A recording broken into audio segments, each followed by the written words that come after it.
Voilà, de quoi nous faire une belle rencontre. Coup d'envoi de cette affiche de la 31e journée. L'Atlético veut reprendre sa place sur le podium, chippé hier par Séville, auteur d'un nul sur la pelouse de Villarreal. Pour cela, il faut s'imposer face à Levante, pour qui tout va bien en ce moment. 3 matchs depuis la reprise, la fin du confinement. Aucune défaite pour les 11e du championnat. Thomas Lemar sur le banc dans les rangs tricolores. Et le premier ballon d'attaque en faveur de l'Atlético avec Carrasco qui va pouvoir entrer peut-être dans la surface de réparation. C'est Llorente en l'occurrence qui va tenter la frappe. Et le premier tir cadré, symbole des nouvelles velléités offensives de cette formation de l'Atlético. On se posera toujours la question, est-ce que...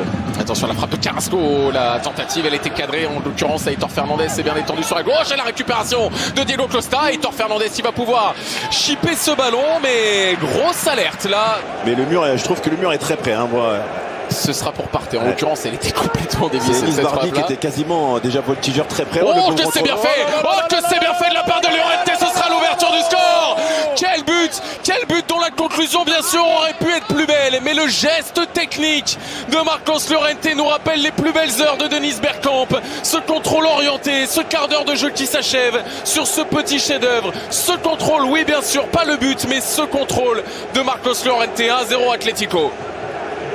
Ouais, le sourire de Llorente, mon cher Clément.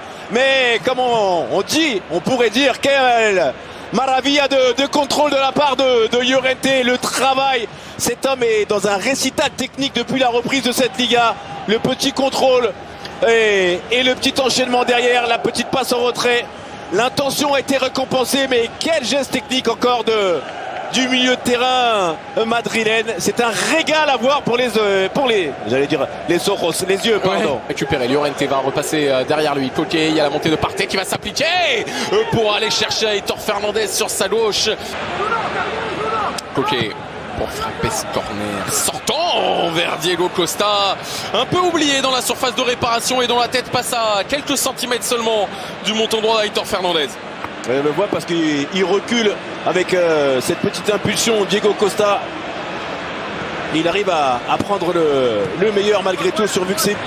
Il va essayer de s'en sortir, mais qui ne va pas y parvenir. Il y a Diego Costa, il y a Joao Félix. Oh, il n'a pas eu la même générosité que face à Osasuna, Joao Félix. Ouais, je pense qu'il peut décaler le ballon et mettre son partenaire dans de meilleures conditions. Ça, c'est un bon ballon, c'est un bon ballon. Bardi qui va enchaîner avec la frappe petit filet. Il y a un espace qui s'est grand ouvert devant lui. Coquet pied gauche. Coquet directement sur Aitor Fernandez. Et Tonio désormais sur ce côté gauche où il est passé face à Santi Arias. Et de quelle manière?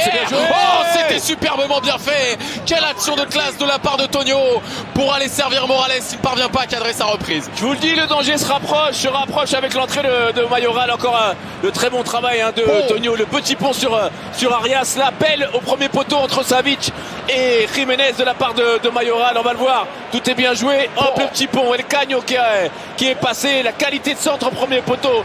Et la tête trop décroisée de la part de Mayoral. Le danger se rapproche pour les hommes de Paco Lopez. Nous sommes au-delà désormais du temps additionnel dans cette rencontre. L'Atlética s'impose 1-0. L'Atlético même, c'est mieux que l'Atlética s'impose 1-0. Donc grâce à un geste magnifique notamment de Marcos Llorente.